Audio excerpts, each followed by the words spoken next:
Welcome to Spring LIB. Okay, so you did a lab experiment where in the lab the pressure was approximately 1 atmosphere and the temperature was approximately 300 Kelvin. And you, I'm guessing, mixed baking soda and vinegar, and you got some volume of CO2 produced, right? And when you used 1/4 teaspoon of baking powder, the volume of gas you got. So let's call this volume 1/4, right? It's not actually 1/4 the volume or anything. It's just, actually, let's do this so it's not confusing. Experiment 1 was 1/4 teaspoon. Experiment 2 was 1/2 teaspoon. Okay, so there was volume 1 corresponding to the experiment with 1/4 teaspoon, which you said was 100 milliliters or 0.1 liters. And volume 2, you said, was 0.2 liters. Okay. And what you need to do is calculate how many moles of CO2 that you saw, right? And the way you're told to do this is N equals PV over RT. Okay.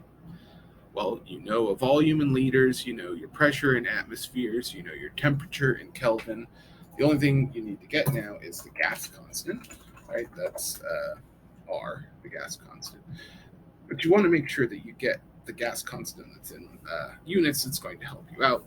That is R equals 0.08206 liters atmospheres over moles Kelvin, right? This is the correct conversion factor. There's expressions of R in other units, but these units match your experimental details. Okay, so now we can just plug these volumes in. So N1 will correspond to volume 1, and we get that this is equal to 1 atmosphere times 0.1 liter over 0.08206 liters times atmospheres over moles Kelvin times 300 Kelvin. What does this come out to?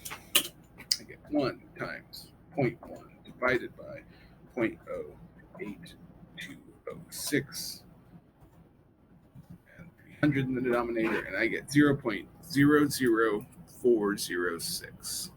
0.00406. And I'm going to have units of moles, right? Because liters cancel with liters, atmospheres cancel with atmospheres, Kelvin cancel with Kelvin, and we've got 1 over mole, which brings the mole to the numerator. Okay, so that's what N1 is.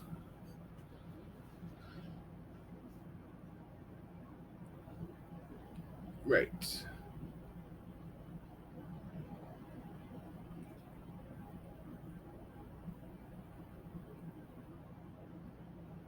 Next,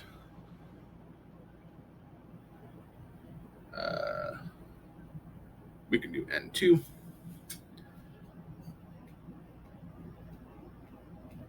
Pressure was the same, but now it's volume 2. Temperature and gas constant are the same.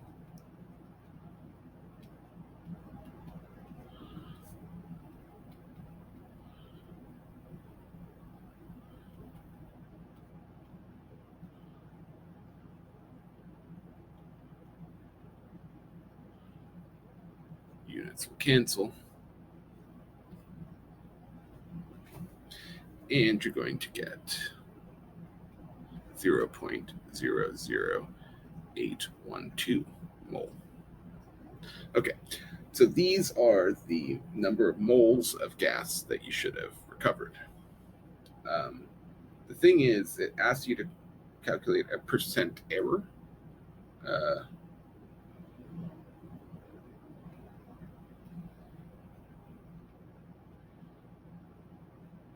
right? And the only way you could calculate a percent error is to know like what the actual numbers of moles were. I'm guessing maybe based on weights, perhaps weight of baking soda, right? So you'd need more data, right? But essentially, what you'd do is you would calculate the number of moles of baking soda from mass. Okay. From the mass of your baking soda, right? And then assume you have that many moles of CO2 if the reaction was complete.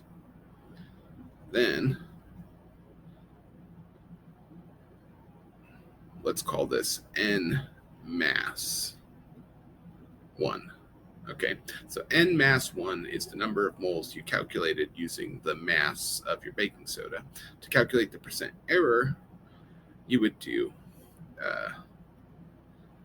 N1 minus N mass 1 over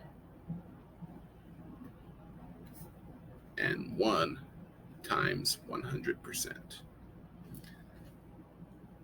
Okay, so that's how you do the percent error. And you can do the same thing with N2 and N mass 2.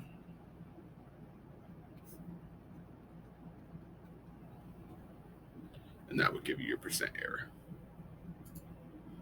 But if you don't have any other mass, there's no way to do a percent error, right? You have to compare two things if you want error. So hopefully, if this wasn't what you're supposed to compare it to, there's nothing mentioned in the directions, but hopefully your directions have more to them.